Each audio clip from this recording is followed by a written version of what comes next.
Hello, welcome back to What Now on the Threshold of Life, Death, and Grief. And I'm here in the studio with my friends and colleagues, David Kennedy and Red Keating. And we have two guests with us today, Melanie Savage and Lianna Titcombe. Welcome to both of you. Thank you. Thank you. This is an episode that was quite interesting how it came about, because we're going to talk about hospice care for our beloved furry friends. Well, I guess they're not always furry, but for our pets and the grief that comes along when we lose our pets. And I just want to give a little interesting context to how this conversation came about. So Lianna and I, many, many years ago in our teenage years, crossed paths. We had some mutual friends and we found ourselves at a funeral back in the fall. And like you do when you're at funerals, you're kind of standing around and at a certain point you have to make conversation with other people. And I struck up a conversation with Lianna. And I found out that not only is she a veterinarian, but she's a veterinarian that specializes in hospice care. And I thought, well, okay, we've got something to talk about here. And now here we're sitting here today. So it's really nice to have you with us, both of you. And so, Lianna, I think just as a way to begin, if you would just share a little bit to our listeners about yourself and how you came to this work and a little bit about your professional accomplishments, I guess. Absolutely. And just to add on to the networking at the funeral story, I had gone back to my hotel room and immediately texted Melanie, who is a veterinary social worker, to say, hey, I just met this old high school friend and we were talking about hospice and pet loss grief. And I think maybe we'll do a podcast. You want to come? She's like, absolutely. So that's how Melanie is here as well. So that was an interesting story, how this came about. I'm very grateful to be here and also to be with David, a fellow hospice doctor, but on the human side. So I think we have so much to share and learn from each other. I think it's amazing. And we all have our journeys of how we got here. For me, I've been a veterinarian for 25 years, but I didn't really find my true path until 13 years ago when I decided to open one of the first dedicated end-of-life home hospice care services for animals. So it was a very unique field to be in at the time, and most of my colleagues had no idea what it even meant. So it was a definite uphill journey. I talk about rolling the boulder uphill for many years.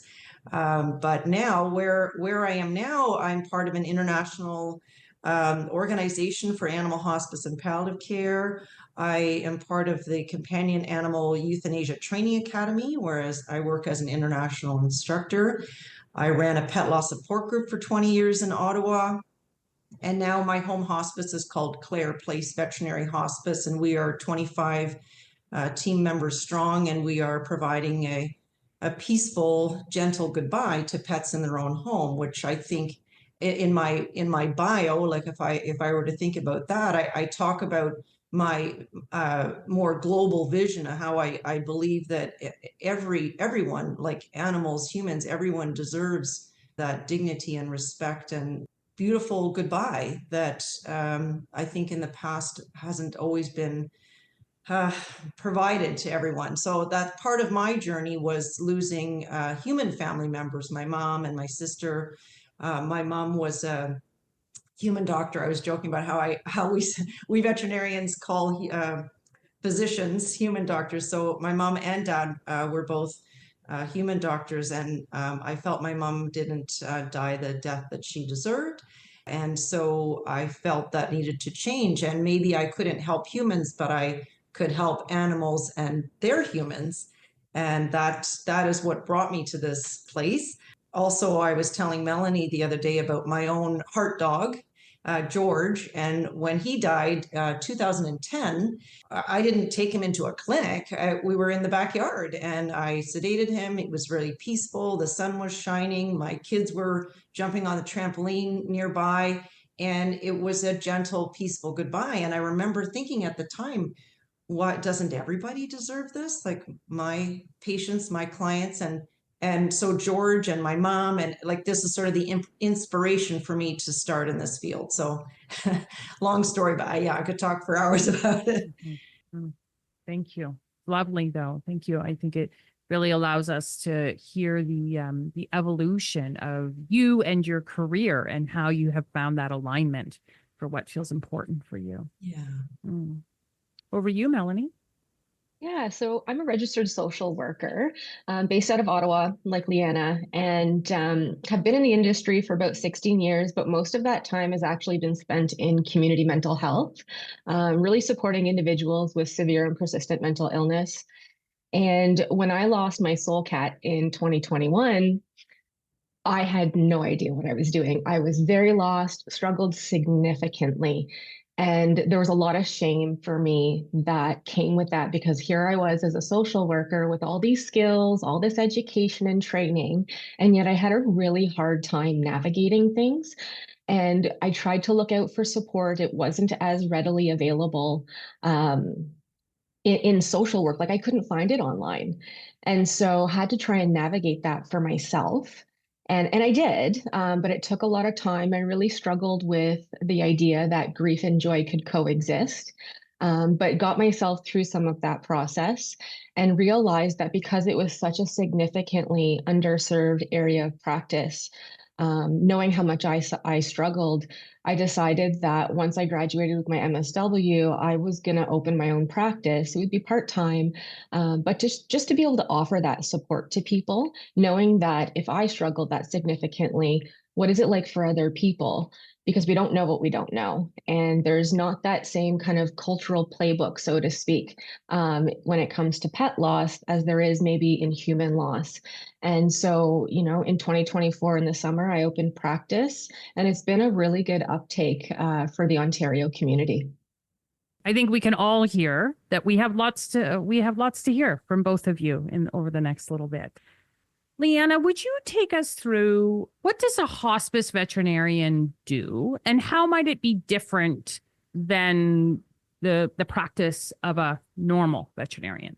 For one thing, we get a lot more education specifically in hospice and palliative care. That's not something that we would get in our typical veterinary school where we go for 5 years and learn about so many different species and so many different specialties. It's a lot to pack into that amount of time. So we don't spend a whole lot of time talking about hospice, and it's a pretty new field. So I did a certification. So that was sort of the first thing that I did was just get some more education and also had to build my own education in terms of grief and loss, because again, it wasn't something I learned in school. I always say I am not a mental health professional, and this is why I really like working with Melanie and other professionals in that field. But I always had an interest in it, and the pet loss support group, I started running that group my first year at a vet school. So that was a really big learning curve as well.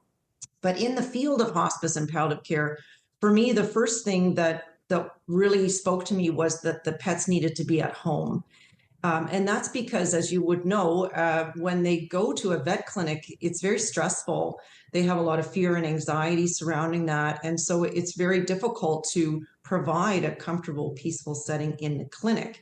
I talk about cats particularly as the terrible 3 C's, which is, first of all, the carrier, hate it, the car, hate it, the clinic, hate it. So imagine, in their final moments of their life, why on earth would we want them to be so stressed like that? So that was the very first thing that was important to me, to be able to provide the care at home. And then it's really a very much a shift in how we treat the patient. Instead of trying to cure them, we move to caring for them. So we're not doing a lot of tests and diagnostics and aggressive treatment. We've really shifted our focus to comfort measures, supportive care, things to pain management, mobility support, making sure their toileting needs are met, their nutrition. It's a very, very big shift in philosophy of care, and I think David would probably understand that quite well also, that we want them to live really well. until they die. And then we also want them to die well. We don't want the animals to feel any fear, anxiety, stress, pain, or anything like that in their final moments. And particularly for their human companions and family members, it's so important for them. They always say to me, I just don't want her to suffer, and particularly in her final moments. So I think I believe that we can make it a beautiful, peaceful experience. It's always going to be hard, but it can certainly be wonderful as well. That was really helpful in terms of understanding like the difference between maybe what we're traditionally understand as hospice care for humans versus hospice care or palliative care for a pet. That it's sometimes hospice care for humans happens inside hospice, like in Peterborough, we have a residence, or in a palliative care unit, like in a hospital. What you're talking about is taking care of a pet who is coming to the end of their life in their home with their family, and managing the symptoms until the end. Exactly. And then at the end, giving them a comfortable death. Exactly. And for animal care, for many years, we have been able to provide euthanasia. And that is becoming something that is more available to humans now than it was, for instance, when I started as a veterinarian. So for us, euthanasia is certainly an option. It's not the only option, but I think it can relieve a lot of suffering. I feel I'm really okay with death. I think that it's a part of life. Like I said, I really think it can be a beautiful, peaceful experience. What I'm not okay with is unnecessary suffering. And so I find that I'm able to provide that release for the pet and for the pet parents. And I've often said many people will ask me to come back when it's their time. And they're kind of joking, but kind of not joking, because they just, they've experienced some loss of human companions that didn't go as they would have hoped. And I know for me, like I found my sister's death very agonizing for her and for all of us. And I wish it would have been different. And I'm hoping for the future for other people it will be different. I think what I'm hearing, and I appreciate so much from both of you, is the idea that all of life is connected. One of the connectors for all of life is death. I think that we sometimes acknowledge in some way our connection to nature and to life forms other than human, but I'm not sure that the depth of that connection allows us to see our own dying and our own death as humans as also the experience of all of nature and all of other living things. And so, I mean, just from listening to both of you to begin with, I appreciate the wholeness of approach to living and to dying. Yeah. Lianna, when we first started our conversation at the funeral reception, one of the things you said that really stood out to me was sometimes what companions receive from their veterinarian service is, okay, take your pet home and you'll know when it's time. And they don't know. They don't know. And they don't want to do it too soon. And they don't want to do it too late. And from our conversation at that point, you were saying like that's part of the role too, is of course not telling them, but helping the humans work through that decision making, and of course how emotionally distressing and challenging that can be. It's so heart-wrenching for people. They feel that it's such a huge responsibility to choose death for a beloved companion, and it's a journey that's so hard to navigate on their own. In the past, as veterinarians, and I've done it, is that we would say, oh, take him home, keep him comfortable, you'll know when it's time. And I'm very much trying to change that narrative to say, I'm here for you, Buster. We're going to monitor his quality of life. We're going to help him the entire way. I'm going to guide you through this decision-making process together. We will decide when it's time, and I will be there with you the whole way. But it's so challenging for people that they tend to wait till the last possible second and then call me. And I will tell you, there's so many times when we don't even make it to the house and the animal dies before we get there. It's because the struggle is real for these people that love this animal with all their heart, and they just can't imagine saying goodbye. So I actually created a lecture series with Melanie and with another hospice veterinarian. And my topic was called When Quality of Life Scales Aren't Enough, because that's what we veterinarians tend to hand this to the client. Here you go. Here's a scale. You'll know when it's time. So I say, when quality of life scales aren't enough, how we can help guide clients on when it's time to say goodbye.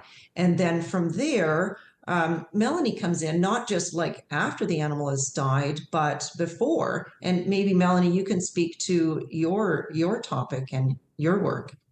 Yeah, so my work also involves supporting people in anticipation of loss. And so that's actually a conversation point that often comes up is, how am I supposed to know? And we've kind of shifted the conversation about, there is a lot of conversation around quality of life, but around the animal. But rarely are they thinking about their own quality of life. Like, how is my emotional health doing? How is my physical health doing? How is my social life? Financially, how am I doing? And that's a really hard conversation point for people, because when they start taking inventory of the ways that they're struggling, they end up feeling a lot of guilt for being so tired and feeling like they're almost at the end for themselves. And so helping people navigate those conversations, but also I've started kind of shifting the conversation and asking people to ask themselves, what am I waiting for? And often in that conversation, people realize what they're waiting for is to see suffering, which is not something they ever want for their animal. And so sometimes that can actually shift the conversation and perspective in terms of, quote unquote, when they're ready, or when they know it's the animal's time. And then I can actually help them plan for that end of life, whether there's days or weeks or months left. Is, what do you want to see for your animal? What do you want that appointment to look like? Who do you want to include? Are there special, things that you want to have happen in that appointment? Do you want your animals involved? Do you want to have that appointment at home or at the vet? Like, there are options, but people don't know that there are options. This kind of conversation, I don't think would have maybe happened in the 70s, maybe, Melanie, before you were born. But what has shifted in our culture, in our society, that takes us from, maybe the 70s, when it was just take your animal home or bring them to the veterinarian or the Humane Society, and now Rover's gone, to where we are today? Do you have a sense of what shifted in our society? I think in some of the work that I've done with folks is that perspective of that animal. It's not just an animal, it is quite literally a family member. And when I'm supporting people, a lot of how these people view the relationship is a confidant, a best friend, a brother or sister. A child is probably the most predominant way of viewing the relationship. And so they're unbelievably bonded in different ways. The world has changed a lot, even over the last 5 years, right? And so the bond is much, much deeper. Those animals have seen people through incredible milestones and unbelievable hardship. And so I think that's part of the change that I'm seeing. So our pets are more family members now, maybe, than they were before. Definitely. Yeah.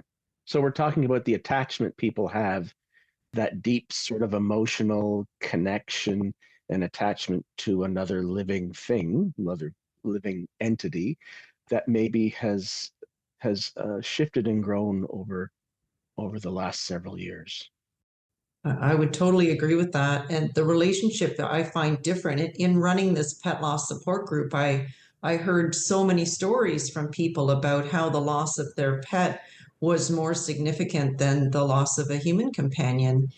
And then at the same time, sadly, the grief wasn't supported, called disenfranchised grief, because society didn't recognize it as real grief and real loss. It was just a cat. Get over it, get another one. Even my dad said that to me when my cat Willie died. And even my clinic where I was working, I took 2 days off, and they were like, "Really? You need time off for that?" I'm like, "What?" But that was 25 years ago, and things are shifting. And like Melanie said, the relationship people have with their pets is so close that compared to, like, if you lost your great aunt or someone that you wasn't really in your life that much, of course you loved her and cared for her, but your pet is with you every day, part of your routine, providing this unconditional positive regard that you might not get from humans. They don't talk back, that the bond is unique, and it's very, very close. Then when it's over, when the pet dies and you don't have that support from your community and your society, then the pain is that much greater. I have this perspective of, I genuinely believe we present two selves to the world. So we present the self that is socially acceptable to the outer world. But then when we come home, we often find ourselves in a position of being our truest, most authentic self in front of our animals. And so when our animals pass away, that's devastating, right? To no longer feel safe enough in the regular world to be your authentic self when you had that for so long. Knowing that we had this, we booked the recording of this episode quite a while ago. And so this has been kind of rolling around in my mind for quite a while.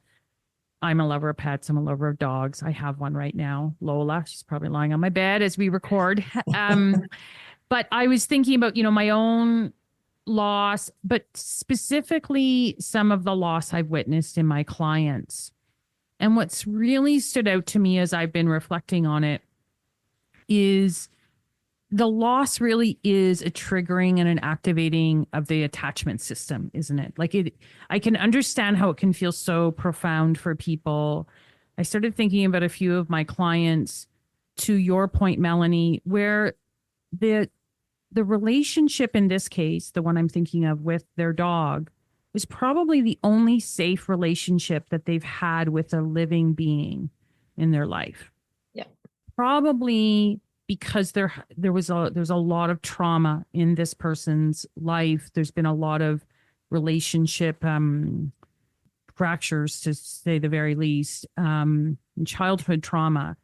And their dog was safe and loving, and to your point, accepting and unconditional.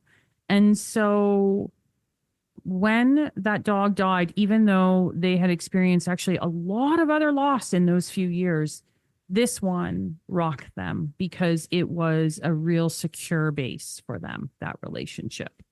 So when I think about it, because I think of most things through an attachment theory lens, that just all of a sudden just so clarifies it for me. I'm just interested to hear your thoughts on that. Absolutely. So often in the work that I'm doing is you notice, and the conversation kind of starts as clients realizing that their animals parented them in the ways that they didn't receive growing up. And they were giving their animal the unconditional love and acceptance that they didn't receive as children, right? And then they start understanding the gravity of that bond and that relationship, because it was the single most secure relationship that they've felt in their life. So I'm interested in in just what I'm hearing. It seems to be, and the obvious pets that come to mind are dogs and cats. Are we singling in on those types of animals? Like what's your experience with other kinds of pets? Oh, there's all kinds. So in my work, who is considered a companion animal is very broad. So horses, small ruminants like goats, for example, pot-bellied pigs. Another one we call exotics, like reptiles, pocket pets, rats. I mean, I grew up with rats. We had a pet rat colony, and I love them. They're the sweetest creatures. So we have had all kinds that we see in our service, that the love is pure no matter what creature. I was talking to a veterinary technician years ago, and just saying, what's going on? You don't look too well today. And her pet tarantula had died. And for the rest of the world, we would be like, what? But she loved that spider. And so you just really don't know what the kind of bond that people can share with an animal that might not be that for you. So it's very universal. That it's fascinating to me. I had a little rat named Starlight, and this family spent all kinds of money on this rat. And in the end, they were having a cremation service, and they wanted to have her ashes back in a small urn. And the dad of this family, he said, well, she just happens to be the smallest member of our family, but she's still very important to us, and we want to have her come back home with us. So I don't think it's for us to judge what kind of animal is important to someone else, but just be accepting that the love is pure and real for them. And we're back to that concept, Julie, that you talked about, attachment, right? Because I'm thinking about sort of previously we spoke with Mary Frances O'Connor, who wrote a book called The Grieving Brain, and it's getting used to the absence of that life in your life, right? The idea of trying to adjust. I can remember we had a dog that died, and it used to always just sit at your feet on the couch. And so you'd sometimes kind of forget it was there, and you'd go and you'd kind of step on it, like you'd put your foot down and it would hit her. And I can remember after she died, I would put my foot down and think, oh, she's going to be there, right? Mm-hmm. And it took a while for that to kind of go, oh yeah, she's not there anymore. So I can step down, if I had my feet up on the couch without thinking that I'm going to, step on her, or put my foot on her. I wouldn't step on her, but you know what I mean? And that sense of, our animals really fill a space in our life. Yeah. And when they're gone, we feel that absence. Mm-hmm. And I think it was really important, Lianna, you said, because I was going to say, my God, a rat. What do you say to people who say it was just a rat? Like, a rat, really? It's a rat. Because then there's a judgment on the quality of the animal, right? Or the hierarchy maybe of where we put animals on the hierarchy of importance or value, right? Grief is grief, right? Yeah. So on that note, I'd love to hear both of your responses to this. So we have a lot of people who listen to this podcast, many of them who are bereaved parents or, had really, life-changing, traumatic loss. And that might be really hard for them to hear that, losing my dog was like losing a child for me. How do you respond to that? And I'm not asking this adversarially, obviously. I'm just like, I want to hold space for that. And and you must encounter this. So all the time. Yes. All the time. I'd love to hear how you respond to that. That's a very, very important point. And I've done some studies with David Kessler. I do really like his work, and he has some great sayings that grief is not a competition, because if you win, you lose. And the worst kind of grief is your own. That the experience that a person has, it's not comparable to someone else's experience. It's your own journey. That it's never, we're never trying to compare the loss of your child we're not trying to compare that to the loss of the Starlight rat. There's no point in doing that. It's more just that individual experience of that person and what they're going through. The worst kind of grief to them is their own in that moment. And probably, I'm going to say Melanie can speak more to that than I could.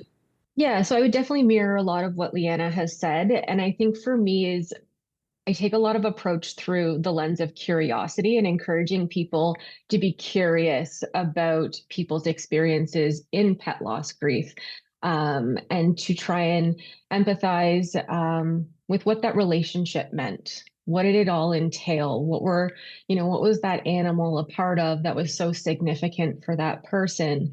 But also to not compare, because like Lianna said, it is quite different, and comparing never leads to feeling better, right? Yeah. So yeah, definitely leading with that curious lens. So let's talk a bit about, you said that you ran a pet loss grief group. What would be different in your approach to dealing with people who have pet loss versus maybe other traditional grief loss groups? Is there anything that you either of you would identify as being perhaps unique to pet loss? Most definitely. So the first thing I would say is that it wasn't available. This is 20 years ago, or maybe 25 now, that people would come from far and wide. It was an in-person group, so they'd drive for hours to be there because it wasn't a very common thing. So that's the first thing. And then I would say almost everyone who entered that room entered with massive amounts of guilt, because they were needing to provide a safety for that animal. Financial constraints might have led them to a premature decision. They often had to make a life or death decision for their pet, which they didn't have to do for a human companion at that time. So that it made it a very complicated grief. And they didn't, before the group was available, they didn't have anywhere to turn. So when they found each other, I just considered myself a facilitator to bringing these people together, because for the first time they were in a room of like-minded and like-hearted people where they didn't have to feel, I think Melanie used the word shame, because that had happened to them, because people did shame them for this grief that they didn't, other people in society didn't feel was significant or worthy of a support group. So in coming into that space, it was amazing, and it still exists, obviously, and there's more and more of them now. But like a story where a woman drove from Montreal because most of her cats had died in an apartment fire. And one of them made it because he jumped out the window and he lost a leg, but he made it. But most of them perished. And for her, it was so devastating. She was at work and got the call. The stories are unbelievable, like of a dog going through the ice and the owner trying to crawl in there to save him and not being able to. Like, there's so many heart-wrenching stories that came into that room. And just to be surrounded by people who get it.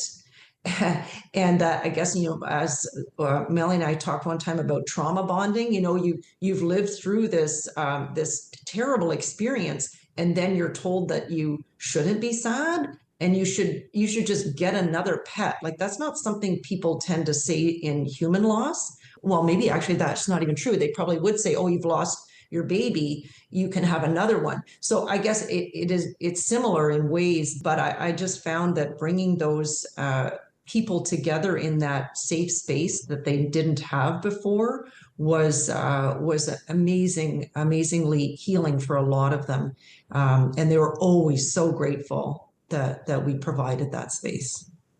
I think in individual counseling, it's a lot of psychoeducation. It's a lot of helping people figure out almost like what their grieving style is, creating their own grief blueprint, so to speak, dealing with a lot of guilt, a lot of shame, a lot of confusion around, well, why am I having a hard time tending to my work? And how do I even tell my boss that I need time off because I've lost my soul cat, or I've lost, my soul dog, and helping people understand and normalize that grief is a full body and mind experience, because a lot of people aren't able to see the link. And I find because we don't acknowledge pet loss in the same way and don't support it in the same way, people are really embarrassed and don't talk openly about it with their loved ones, or their loved ones just can't show up in the same way that perhaps they might in human loss, because they don't necessarily understand the gravity of the loss or the bond that can form over the years of that relationship. So I deal a lot with confusion and helping people understand how this looks and shows up, what it is that they need, how to articulate their needs in this loss specific to pet loss. People just, they don't know. Well, and I just hear in there so much of the work that I do in grief work is it so often involves letting go of the judgment of self about how their grief is showing up, about how they think they should be doing, and why am I not doing better, and why am I still so irritable, and why am I so tired and I can't sleep, and just all this judgment around where we think we should be on the grieving journey.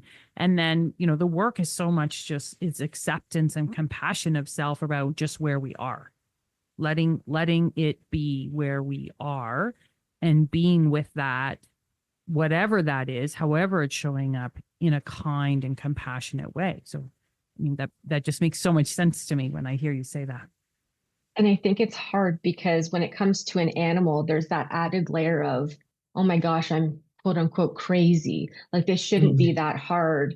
And in comes the inner critic, right?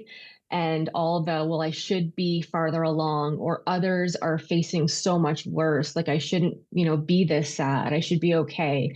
And that's really hard to navigate. And so it is a lot of, compassion work, curiosity, and willingness to sit in the discomfort of difficult emotions, right? Because as a society, we don't encourage people to sit in a lot of the discomforts. Then you go and you sit with a therapist and we're like, yeah, it's okay. Those are normal feelings. That makes sense. And they're like, wait, what? So we've just done a podcast that will be released soon on with Dr. Sheldon Solomon on terror management theory, which is the whole idea that we organize life in a way to avoid thinking of death. Do you find that when pet owners, for the lack of a better term, but people who engage in these attachments or engage their bonding with their pets, does the idea that this is a temporary bonding, because often we know that pets' lifespan is much, much shorter than a human lifespan. Do we as humans, when we embrace and attach to pets, even have that in mind that, okay, this is not going to last forever. So how do I prepare for that dying that is inevitable? Or is death something that catches people by surprise? I almost think it's both. I think logically we know that we will outlive them. And at the same time, it's like as they get older, we still almost put that idea of death on the back burner because it is quite painful to even think about. And I think there's an added layer of complexity because we don't normalize the idea of planning for end of life for animals. We don't know what to do. And so there often isn't a lot of planning. And that's where I really hope that more people access support, is to help them understand that it is unbelievably scary to face the reality that maybe your animal has days, weeks, months left. And we can kind of ease that a little bit or soften the pain by helping you plan a little bit, right? But I have yet to come across too many people that do plan, and then it kind of gets really, really close to the end and there's that panic. I totally agree, Melanie. What I see in my world, the reality of my world, is that it would be a very rare person who actually thinks about the death of their animal happening and plans for it. It's a really it's poignant but also sad. There's a saying like, "Don't buy the big bag of dog food," but no pet parent would ever not buy the big bag of dog food. And in my world, I accept a lot of donations because I like to help animals in developing countries. And I have the clients will always buy the biggest bottle of pain medication or whatever that you can. And you say, well, to be honest, I really believe that George might only have about a week left. Doesn't matter. Big bottle of everything. Nobody wants to give up hope. Nobody wants to think that their animal might be taken from them. So I would argue that almost no one it becomes prepared. So I want to start that conversation earlier. I really like the palliative doctor who took over my sister's care, because she said very honestly, Leslie can't go home. She's not going to make it. Like, we were trying to get her out of the hospital to take her home. And she said she won't survive that trip. She is dying. We need to make some plans. And I remember thinking at the time, my God, thank you for saying that. Like, let's be brave enough to have these conversations so that then we can actually plan, and maybe we can regulate our emotions a little bit instead of it becoming this massive panic all the time, that these animals end up dying in fear, anxiety, and stress because we can't get our own minds around the possibility of approaching death with a little more forethought and planning so that it can be calm and controlled and peaceful. That I really think we have to work towards starting this conversation earlier so that we don't end up in the crisis that most of my patients sadly end up in. So this is why I'm really glad we're having conversations like this now, to, like Melanie said, to try to normalize it a little bit and have clients understand that they're not going crazy because they have these very normal feelings about grief and loss towards an animal. So when Tika was nearing end of life, I remember saying, oh, I'm going to need a lot of support. Gonna need a lot of help. But I also didn't plan. All that I knew was I wanted an in-home euthanasia. And I was watching her decline. I didn't plan. I didn't contact Claire Place, for example, ahead of time to ask about how the process worked. But there was a day that came and I was like, this is the day I need to call. And I actually called Claire Place and they said, we're so sorry, we're booked. And then there was a very awkward pause. And all of a sudden someone said, it's okay, we're going to be there. This is the time that we'll show up and we'll support you. And I remember going through that experience. And it was after that I was like, I really wish I had someone ahead of time to talk to process a lot of the emotions that were coming up the days and weeks before, during the appointment. You know, I would have loved if a social worker or a professional could have helped me learn how to regulate my emotions for that specific appointment, knowing it was going to be devastating. And how do I, speak to the team that was coming into my home to say, oh, I think I need to press pause for a second. I just need a moment. I didn't have that. I wish I did.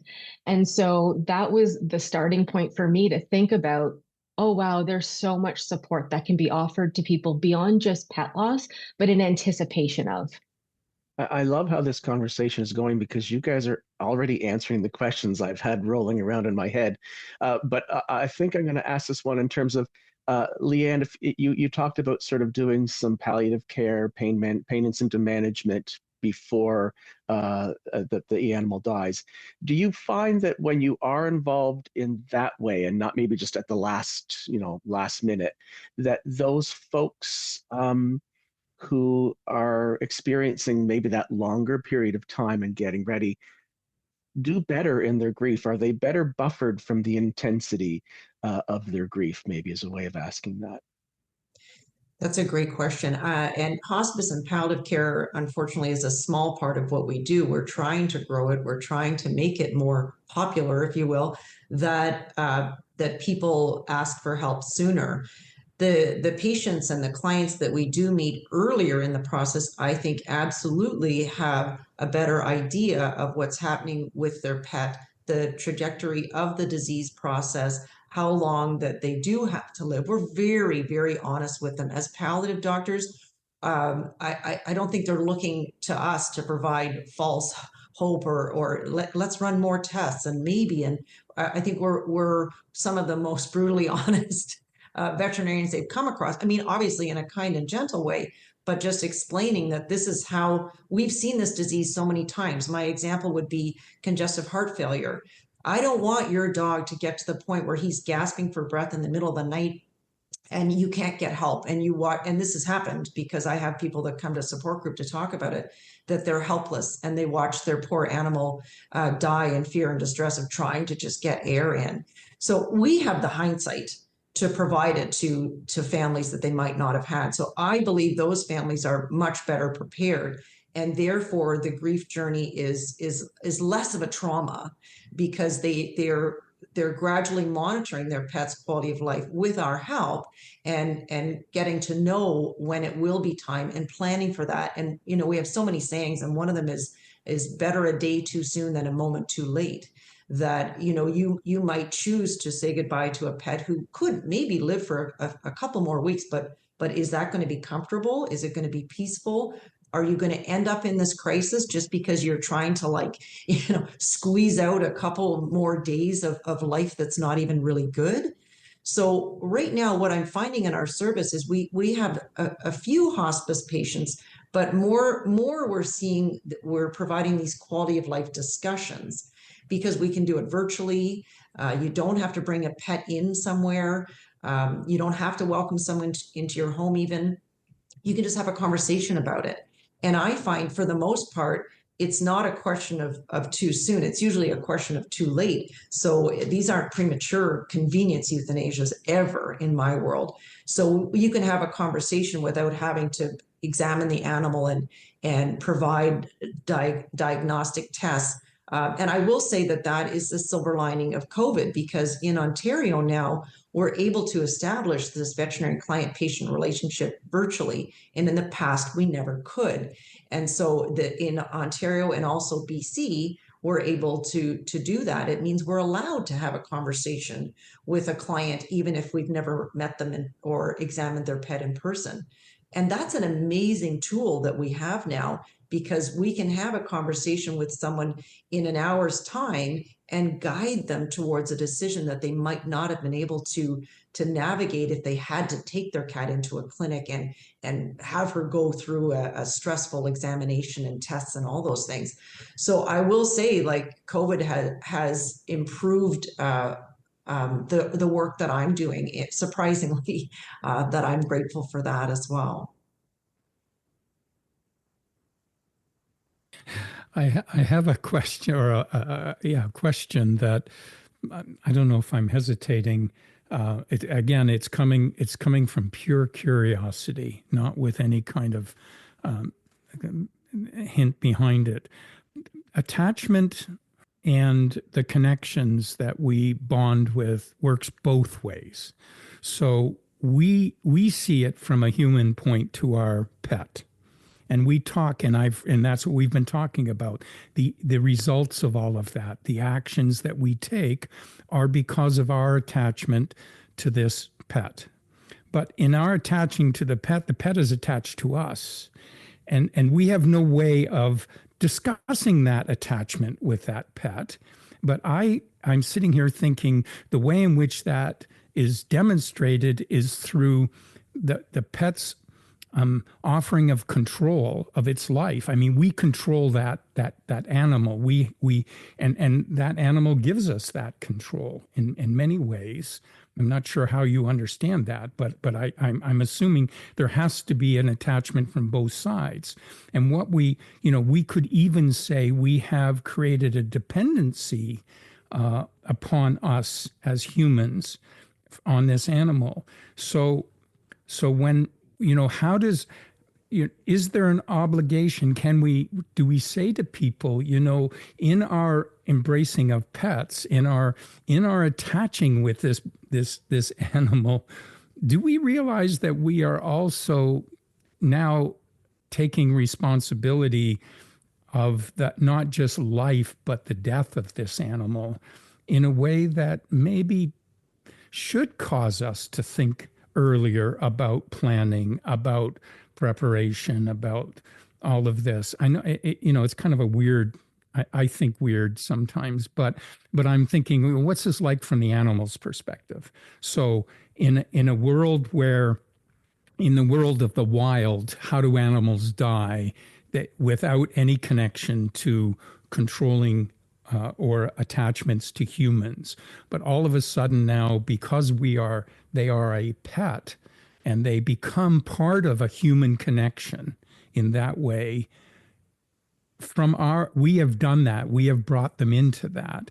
Then I think we should, it seems to me, then embrace the responsibility of what that means. I don't know if I make any sense out of that. Oh, you make so much sense. I love this conversation. It's amazing to me. So the connection that the people have and the trust that that animal places in them. And they're worried that they're breaking that trust in choosing euthanasia. And what I tell them is like every decision you've made for your pet is purely out of love for them. And they trust you to make this decision. What is very different with animals, I don't have that much experience with human death, but the difference in their final moments is they're not afraid of death. I don't believe they necessarily even know it's coming in that hour. So when, for example, if I go to a home and the animal's still mobile, I know I'm there for euthanasia. I know I'm there to end their life. The animal will come over to me, wagging their tail, or the cat will rub up against me. They're not afraid. They're not anticipate. They don't have that forethought that we have to be afraid of their own death.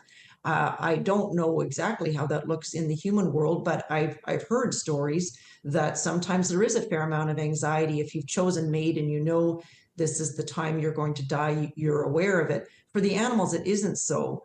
That I remember, I like what you were saying, David, about sort of the connection of the universe and nature and everything, that there was a time when I went to Bali to do a yoga teacher training. And it was the first time in many years that I had taken time for myself. And I don't think I was really looking after my own grief pileup. For 10 years, I had ended the lives of animals every day of my life, sometimes more than 5 in one day. And I hadn't really stopped to think about the impact on me. And then I went off because I think I'm going to be a yoga teacher. And I landed there. And for 6 days, we had these silent mornings where we weren't speaking, and we went to meditation and then yoga, and nobody said anything. And for 6 days straight, it was a 23-day program. But the first 6 days, I cried my eyes out. I didn't even know why. I just did. It just kept happening. And on day 6, the meditation, they were explaining it to me, was meaning about the connection of the universe and animals and people and how we're all intertwined. And in that moment, I felt that when I go to these homes to see these families and their pets and how they've placed this enormous trust in me, I hope that those animals in some way might understand that I'm there to help them, even though I'm there to end their life. And that was a profound moment for me. And on day 6, I stopped crying. And then it was a very different experience for me. But I take great responsibility. It's a very profound experience. But I truly believe that I'm there to help. There's the title of your new book. On day 6, I stopped crying. It's a great example about how our feelings and our grief need space, right, Lianna? Yeah. And I don't think there's no coincidence there that when you got quiet and still, it's like, oh, there's all this stuff that needed that space for it. Yeah. Yeah. That's sometimes why we stay so busy. Yeah. Well, and I encourage my colleagues all the time to say, like, that we need to look after ourselves, our self-care, our self-compassion, as you mentioned, our own veterinary well-being is so important, because we're seeing so much now with our profession. Like, so many of us are leaving the profession, are dealing with very severe mental health concerns, suicidal thoughts. I mean, it is a real problem in our profession right now, that I feel like I urge, my colleagues to start the conversation, to start talking about their own feelings and their own grief pileup and what's happening in our world. So that, again, why I'm so glad that there are people like you are out there to help us as well. Something I've been thinking about that when you use the word grief pile up, just feels like that's a good entry point. Something that I have witnessed as well when people are in a session with me and we're processing grief, say about their pet, or it goes the other way, is that grief triggers grief, right? And so they might come in and they're telling me about their dog died last week. And then later in the session, we're talking about their father's death 40 years ago, right? Or that coworker that died many years ago that they never really knew that well, so they didn't really think it affected them. But oh wow, they find themselves thinking about that person right now, right? And so it's a portal, isn't it? And we drop in, and sometimes we drop in, and I know it works the other way too, that for some people, their first exposure to death was a pet when they were young, right? The family pet dying. And so we can also, works the other way, that we're grieving a present day loss of a human, but then we're also, touching into these other losses, which could include a pet when they were very young. And so I guess, I don't know if there's a question in there. I just really wanted to name that's very common. And people will say, I didn't even know I still had tears about this. And we're like, yeah, and there it is. Yeah, other losses around animals often come up as well. And then that conversation around comparison and confusion of, well, why wasn't I this sad with this animal? Why is this loss specifically so painful? But I've experienced the loss of 2, 3 other animals, and it's just not been the same. And then the conversation goes into the fact that just every relationship with every animal is different. And then you narrow in on what was this particular relationship giving you, and what has been going on in your life over the years that maybe contributed, right? And I do see it all the time in my support group, where they come in to talk about the grief and loss of their cat or other animal, and then everything comes flooding back.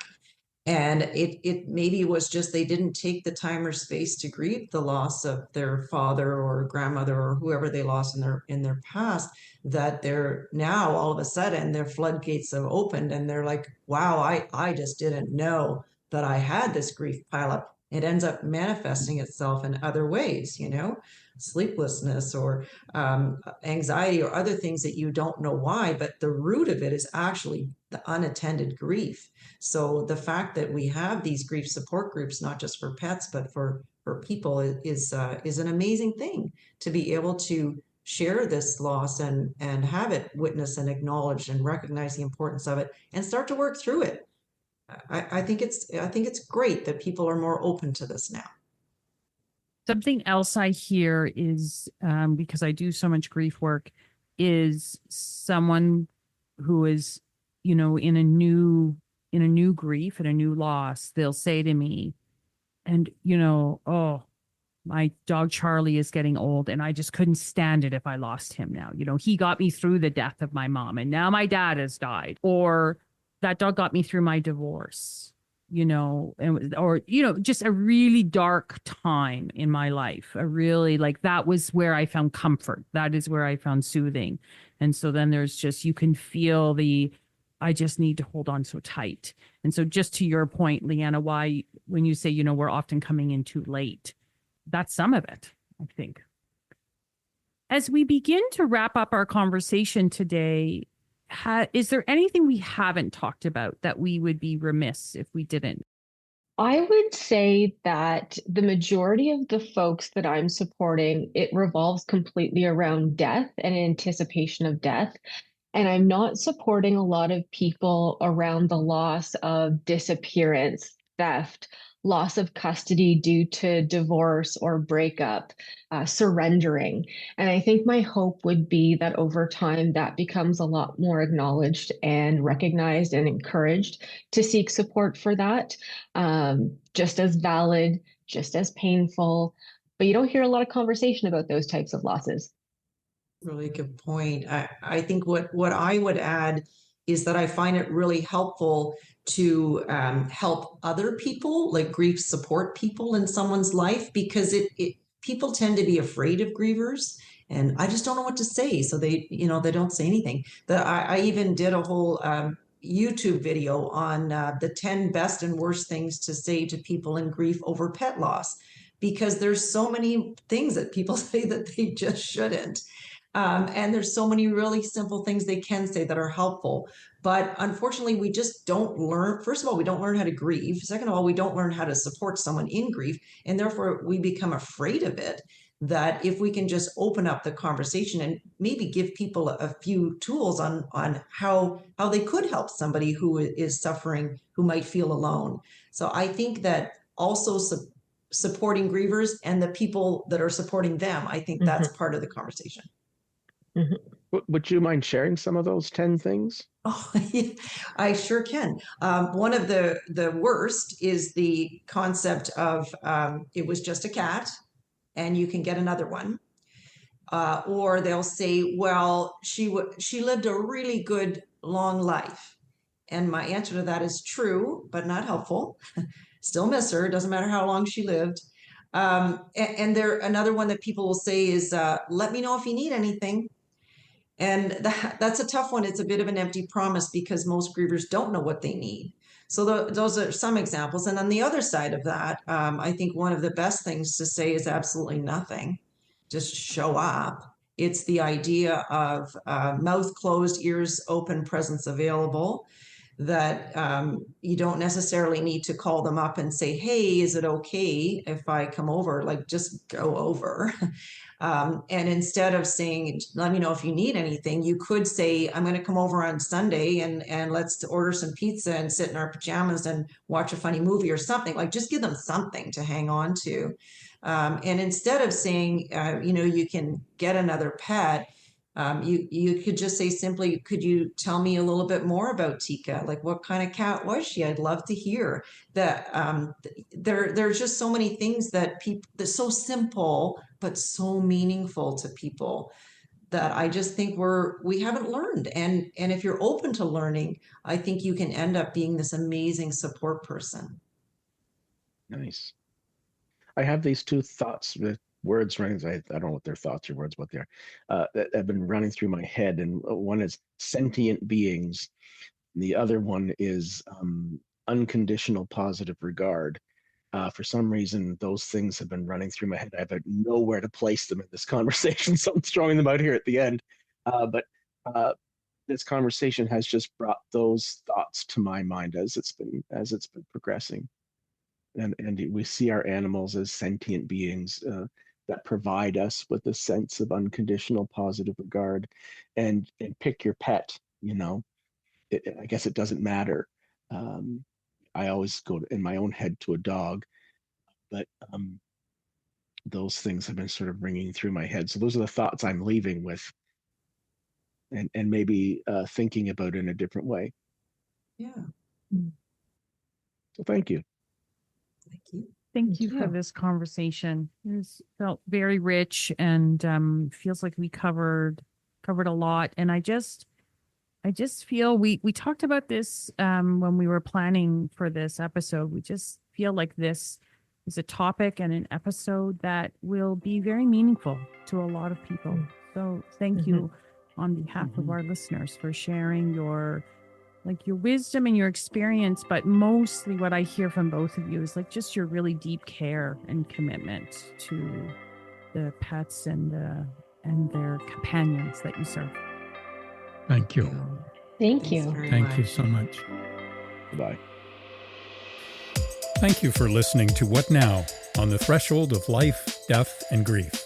What Now is produced in partnership with Hospice Peterborough, dedicated to providing compassionate care and support to individuals and families facing life-limiting illness and loss.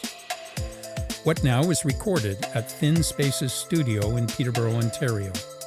Special thanks to Paradise Garage for providing the music. Technical support is provided by Sean Heichert and audio engineering by Kevin Fleming. More episodes of What Now are available for free on most major podcast platforms. If you've found value in our conversations, please support us by following, leaving a 5-star review, and sharing with your friends and loved ones. If you'd like to support the essential work of Hospice Peterborough, please consider visiting hospicepeterborough.org/donate. Your contribution helps us to continue to provide vital care and support. Until next time, may you find peace and comfort on your journey.